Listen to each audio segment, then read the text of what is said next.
So I'm David Santiago. Actually, I work for a company called Amazon Web Services. So I will explain the difference between the web services part and Amazon.com. Do you want me to go? Yes. Oh. So as I mentioned, Amazon Web Services, that's my company, and primarily my role is to actually take care of the digital transformation programs. That's effectively what I do for EMEA. And something that we see increasingly in the world of retail is specifically, these concepts around innovation, disruption. And one of the key things to understand is that, innovation, disruption is becoming core to the strategy of the retail companies. It's not anymore a nice to have. And to highlight that point, what I will do today is actually put that in the context of Amazon.com, the retailer, how they did achieve that. Kind of explaining what is the magic recipe, if you want, or the magic potion on how you actually innovate and disrupt the market. So that's the session for today. We only have 30 minutes, so what I propose is that, at the end of the session, if you have questions, I will be staying here for a couple of days. So you can just grab me, ping me, and I'm more than happy to have, more deep conversation with you guys. But because I've got 30 minutes, I really need to speed up. So, just a bit of a state of the retail nation here. So I'm sure it's obvious to you that, we are experiencing a shift from the physical, tangible world into the digital world, right? It's kind of an obvious statement. The reality is that it's not so much a shift. I call that a convergence, because if you think about, the so-called omni-channel strategy, the customer-centric views of your customers and so on, effectively what you are saying is that the digital is actually benefiting the physical world. And that's the mega trend that we see right now on the market. What's really staggering is the pace at which digitization is happening in companies right now. Just 5 years ago, when you think about, how many dollars were spent on online, the predictions were, $1 will be spent, $1.20 will be spent by 2020. The reality is that next year, by 2017, is going to be $1.10. It's already happening. There is this concept of irreversibility. And what I mean by that is, when you put the customers in the driving seat, effectively you tell them, you can decide the how, the what, the when, and the where. Effectively taking back that power from your customers is extremely difficult. There are trends already showing that socially is not a trend anymore. It's just a way of doing things. In 2015, for the first time, 2 weeks before Black Friday in the Western economies, consciously, people decided to stop buying. Black Friday is a digitally driven event. So sociologically, we already understand that the digital channels are driving the way that we behave. And there is another concept here that, I want to highlight this one because of the disruptive aspect of digital, is survival. Sometimes we take lightly the fact that, shops are closing in the US. The number of shops in the US this year decreased. This is a concept, this is a theory that has been around for more than 100 years. If you build, they will come. Well, that's not the case anymore. And we take that lightly. That's the impact that digital has got on the physical world. It's not so much, I would say, that it's going to kill the physical world. What I say is that the physical world needs to jump into the digital wagon to enhance the experience. And from a technological standpoint, the so-called sharing economy, the API economy, by 2017, all line of business applications will be mobile. That's great, right? Mobility, is one of the key things here. But one thing to understand is that, from a little phone that you have here on one of these applications, when you call an application, as an average, you will make 6 API calls. Or 7 API calls, 6, 7 API calls. Half of these APIs, you do not own them. They are APIs that are owned by another company. That puts huge pressure, huge challenges from an integration standpoint. Another challenge that you have is data. I think it's 90% of the world data created in the last 2 years. Next year, they are already predicting that we will create more data than in the past year only. Data has got gravity. One of the key things to understand about data is that if you think of the Amazons, or I would say the so-called disruptors here, one of the key things that they do is that they treat data completely differently. They treat data as capital. They look at data and they think that data is an economic asset of production. They don't look at data just as, this is data, I need to mine it. No. They use data to create new digital products. This is kind of the fuel of the flywheel. That's how they treat data. That's why that from a compute perspective, how you actually mine that data, all this data is getting into the cloud. 80% of the workloads will be data intensive. This is the customer-centric view. This is machine learning. This is IoT. This is predictive analytics. This is prescriptive strategies. All that data is getting into the cloud right now because the sheer volume of it is so big that you cannot handle that in-house anymore. And I'm not even getting into the world of IoT, especially in the world of retail. You think about the world of IoT, that's what will make the concept of Internet of Things, or what I like to call Internet of Now, a reality. But imagine the sheer volume of data that you will get. If you've got the ability to actually merge physical and digital by having a location, by having a movement, by having an intent, you can actually understand the intent. That will actually merge the concept of digital and physical. You will be talking about exactly the same thing. From a business perspective, so if you go to business management schools, for the past 50 years, what they tell you as a business leader is that the magic recipe from a business perspective is to achieve sustainable competitive advantage. Effectively, is the concept that all the factors, all the variables around your business, if you control them, if you've got tight control over them, you will have a competitive advantage over your competitors. But when you put your customers in the driving seat and you let them do effectively what they want, the what, the how, the when and where, that concept doesn't work anymore. It does not work anymore. That's why companies are failing. The new thing that's happening right now, and especially in the world of the disruptors, is that they actually change that concept and they are adopting different strategies. They are deliberately implementing unstable business processes. And what I mean by unstable is not the fact that they are unreliable. What I mean by unstable is effectively that they are processes that the core function of this process is to cope with change. They call that changing the nature of change. And they want to change the nature of change. They want to put change as a core factor for decisioning because they want to achieve continuous innovation. Continuous innovation is the business model of every single disruptor of this world. They continuously innovate by listening to what the customers are telling them. So, let's transpose that to the world of Amazon, and let's take a step back and look at, why Amazon, effectively a guy that was actually packing books, right? And you were ordering them from a website, that's effectively what we did at the beginning, became the leading force within the public cloud. And the answer to this question is actually very easy. As the company grew, and they took, that ethos, that strategy about being the most customer-centric organization in the world, effectively they had to build that infrastructure. An infrastructure worldwide that was actually flexible, cost-effective, agile, and secure. That's what they needed to do. Build an infrastructure. Build data centers. And these data centers that are designed for this purpose. And in 2006, the company realized, well, we became actually really good at building this type of infrastructures. Why don't we commercialize it? And that's how AWS, Amazon Web Services, was created. That was on the back of the experience of Amazon.com. The main difference here to understand is that Amazon.com is actually the retailer. It runs on its own infrastructure, and AWS runs on its own infrastructure. They are two different entities. In fact, if you think of Amazon.com, Amazon.com is one of my customers. I actually talk to the guys of Amazon.com and I treat them as any other customer.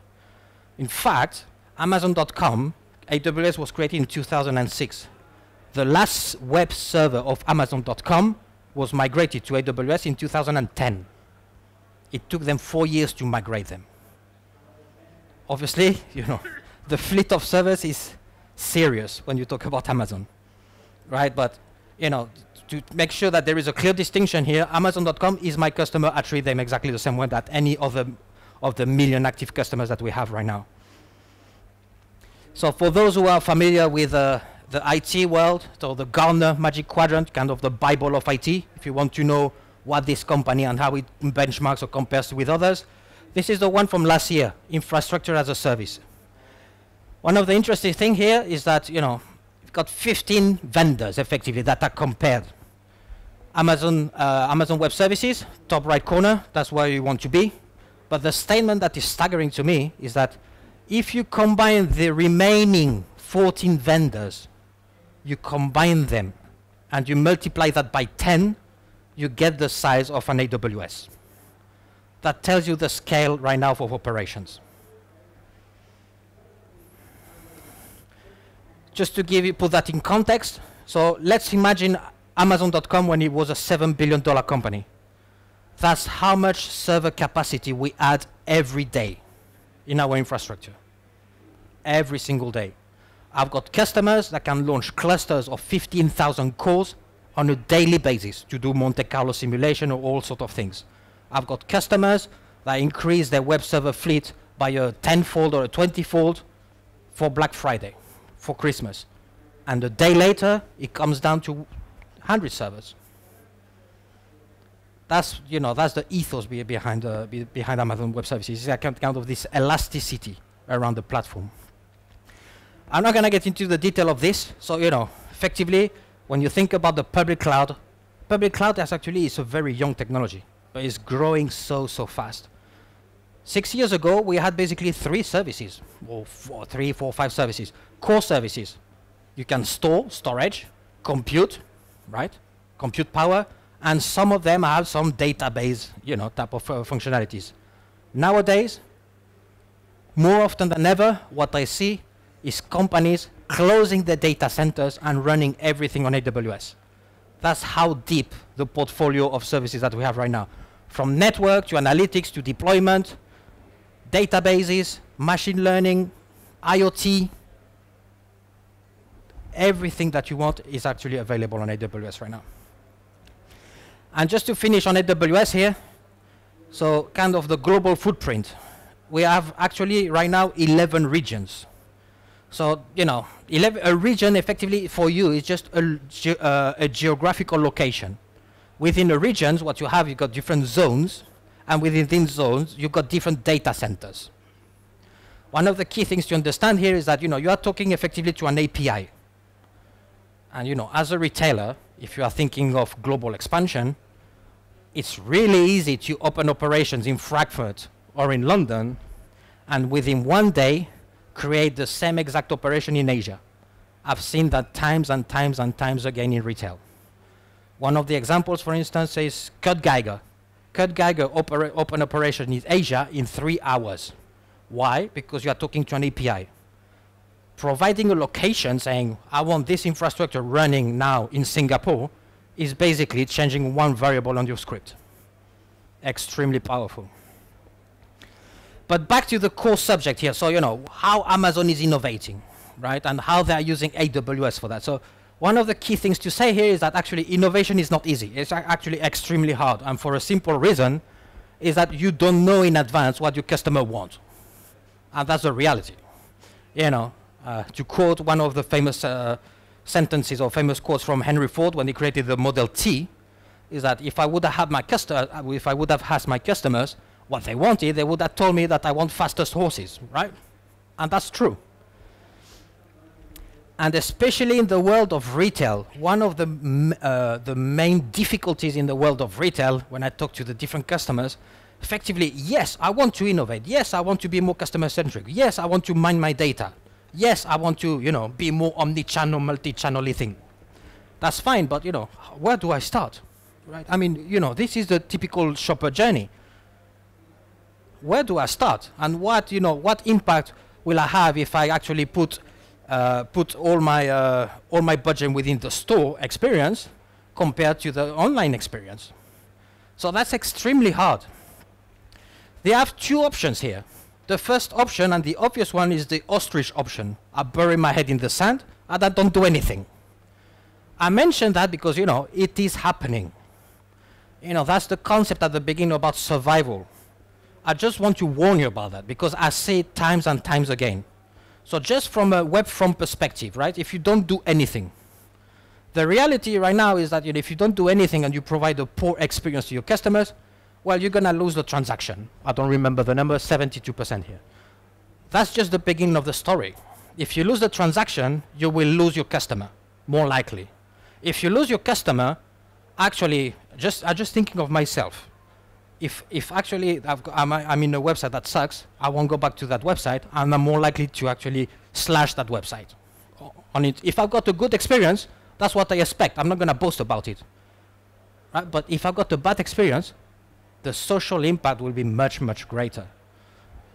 Looking at another study here, so more from a data perspective, I don't do anything about my data, right? You know, it's too complicated, it's too expensive, or, you know, I don't have technology. The reality is that, you know, you are not doing anything about technology mainly because of lack of technology. And here, you know, this is, I would say, the legacy that we have from the traditional IT vendors.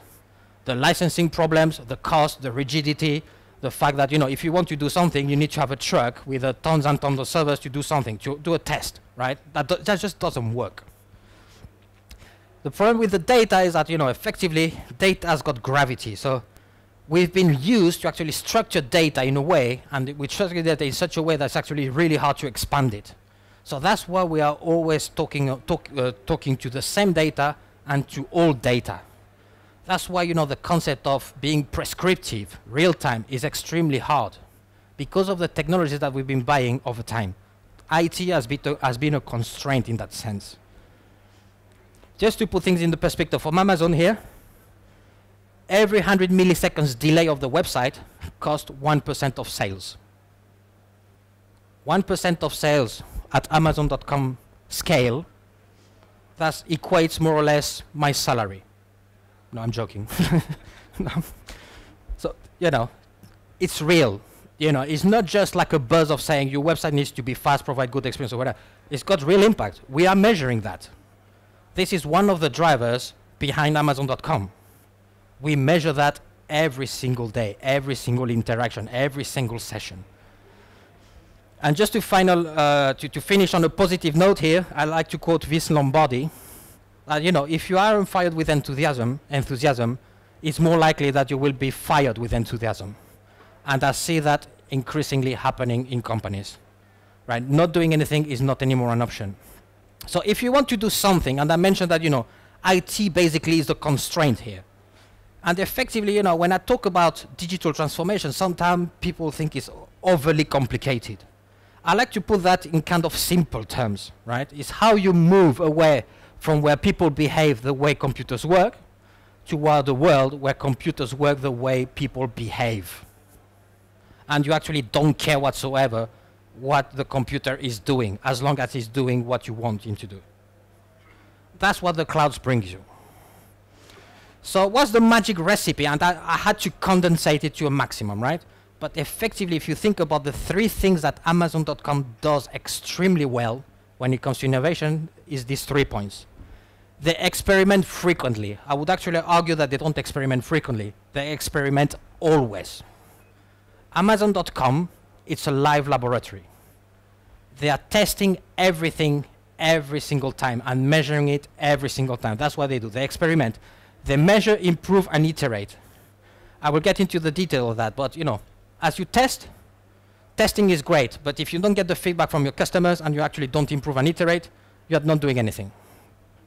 And the third one is actually focuses on your business, which is kind of the resultant of the first ones. It's more of the concept of saying, are you an IT shop or are you a retailer? Right? And if you're a retailer, how do you focus on your operations and actually kind of demystify the IT stack? And surrounding all this, kind of the constraint of all of that is the digital platform. Effectively, you know, when you think about Amazon.com and all of the other businesses, they are digital platforms.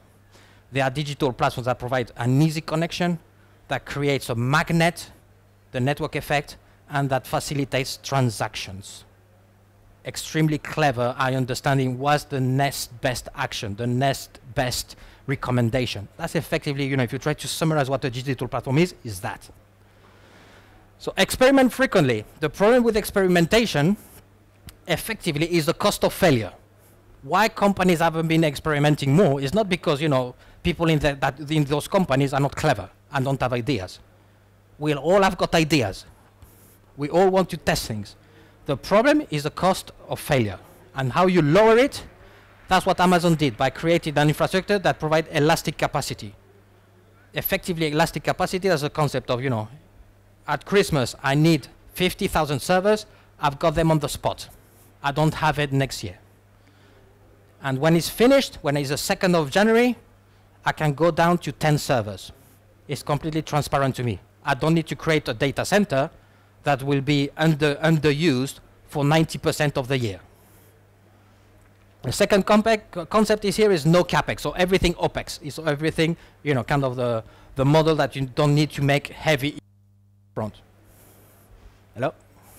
Is that better? The third concept is the concept of pay as you go. So pay as you go is effectively that you just pay by the hour. If you need 50,000 servers for Christmas, you will pay 50,000 servers for 3 days. The 2nd of January, if you need 300 servers, you will pay for 300 servers. You pay by the hour. And the key concept here, and that's the biggest constraint in IT, is that, if you want 50,000 servers now, you'll get them now. It's a click. It's not a truck. And that's the main difference. That's how you lower risk. That's why tons and tons and companies that I visit every single day are telling me, I'm testing 10 times more. Fantastic. Out of the 10 tests that I'm running, 9 will not be successful. I know. But the one that will be successful might be worth millions. Right? Okay, you test, you will fail. But until you test, you don't know if you will fail. You don't know if you will be successful. That's the main difference. The second one is, and I think is the key thing of Amazon.com does actually, is measure, improve, iterate. And here, just a little quiz to actually highlight what I mean by that. A little quiz that highlights, how the disruptor did it. Imagine a graph where you've got scale on one axis and time on the other axis. So scale is effectively when do my company or my idea takes off? When it's actually successful? When I see great customer adoption rates? And time, if you want the peaks, is the different iteration. I start with an idea. This idea consists of X, Y, Z. Did it work? Yes, no. Another idea, and another idea. The other iterations. So I've got a company here called Bourbon, which started with the idea of creating a location-based mobile app. Photo sharing is just one of the features. Iterated 6 times until it took off. This company is Instagram. That's effectively how they started. They started from an idea, they got the customer feedback, understood the usage pattern, the adoption patterns, and rewrote the application or changed the application to actually make sure that they were delivering something that customers liked and will be using. That's what Amazon.com does every single time. Another one here, Odeo. So it was kind of a podcast type of creation and sharing type of application. That's how they wanted to start. That was the initial idea. That's Twitter. Twitter started with the idea that they would be sharing podcasts. So, if every single spike here, you will need to create a prototype that involves creating a data center, it's not going to work. One of the key concepts that we have at Amazon, and is kind of becoming mainstream, is the concept of the MVP, the minimum viable product. And it's basically how you test an idea with a bare minimum, and that costs you the minimum, with the minimum features. Let's say you want to create a text editor, right? Your first shot, will it be creating a Microsoft Word with tons and tons and tons of feature? 94% of the feature are never used in Microsoft Word. You use, the bold highlight and things like that, but, that's pretty much it. Or will you create a notepad? The concept of the MVP is that you create a notepad, but the next features are customer driven. because you listen to what they are telling you. In Amazon.com, every single feature, we put more code to actually listen to the customers than code that we had for the actual features. This is more important to actually understand what the customers are doing with it. So let's put that in the context of the wider picture of Amazon.com here. So the sexy page that you see here is actually one of the first release of Amazon.com, the retailer. The code name was Obidos, and just for the story, Obidos is kind of the village located at the narrowest point of the Amazon. It was so narrow that it actually nearly killed us. It was an ugly, ugly, ugly application, developed in old style type of development methodologies.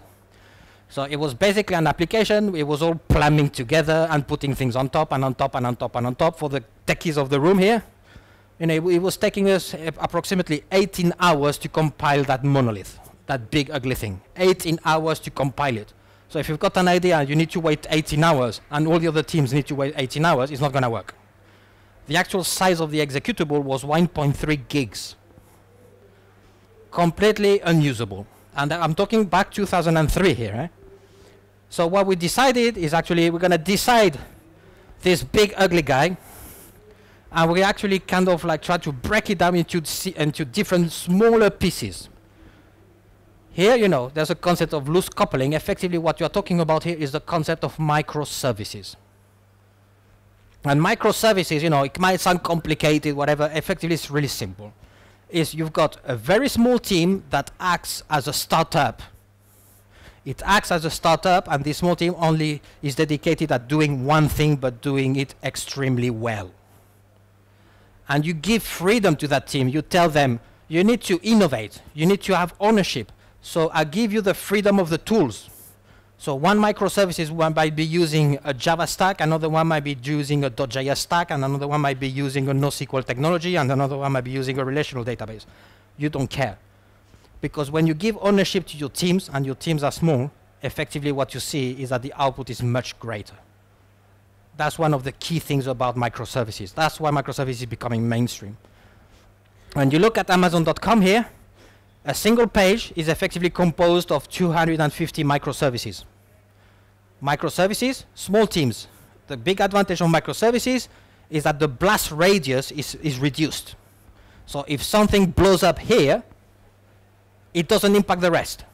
In Obidos, when something blows up whatever, it will impact everyone. That's the concept of microservices. Freedom to the team, ownership.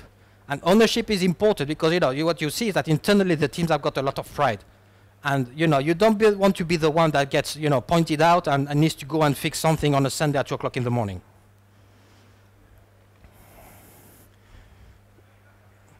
What we are noticing with microservices is that effectively because you can iterate more and test more, from a coding perspective, is that speed of iteration actually beats the quality of iteration. And effectively what you see is that, the number of bugs is dramatically reduced. Few numbers here around Amazon.com. I'm already extremely late, apparently. When you work with this, microservices methodology that allows you to be more agile, lean, more like DevOps type of scenario, you can reach things such as, 11.6 mean time until every single update. Right now, I think the latest number is that we have an update every second on the website. Is something that only Amazon.com does? Absolutely not. The tools at Amazon.com are tools that are available on AWS. A lot of companies are doing that right now. So how long does it take you to deploy a code change? I would say that that's the wrong question. It's how long does it take you to innovate?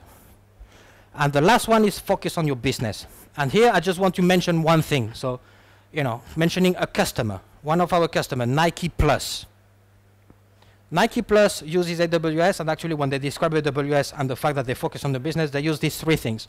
Disaster indifference. When you operate in the cloud, actually disaster recovery comes for free a lot of times, because the architecture of the cloud is actually built to actually cope with disaster by default anyway. Load indifference, using microservices architecture, providing freedom to the teams. Change indifference, exactly the same concept. You can change from one technology to another, update your website, is completely transparent. That's what the power of AWS. I'm going to skip this one and just finish on this one. I'm talking to a lot of customers about what the store of the future looks like. So a store whereby, you know, you will get into the shop, you will use your mobile to authenticate yourself, you will have NFC, RFID, iBeacons, and so on. And effectively what you're trying to do is actually to always provide the best customer experience. And in here, you know, right now one of the hottest topics is the smart fitting room that actually integrates with Alexa, our voice recognition service. Effectively have a mirror that is clever, and this mirror, when you're looking at yourself in the mirror, say, Alexa, change the color of my dress. Alexa, make my sleeve a bit longer. Alexa, take a picture and send it to my circle of friends, and I want a plus or a minus. Alexa, tell me, you know, which stars was actually wearing that dress in the past month to see if I'm trendy.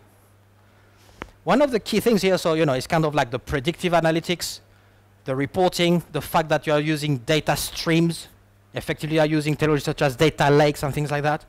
But one of the key things here, focus on your business. How many servers are you actually managing here? 0. You are not managing any services. You are interacting with services. The server stack is completely disappeared from the picture. You do not manage servers. You do not manage databases. You interact with a service. And that's what the type of architecture that we're seeing right now. So I do apologize, I'm really late. I wanted to tell you too many things. Here is my email. Happy transformation. I will be here for the next 2 days. I'm more than happy to have interesting conversations with you. Just ping me or just grab me. I'm more than happy to have conversations with you, and I will be here tomorrow again. So thank you very much.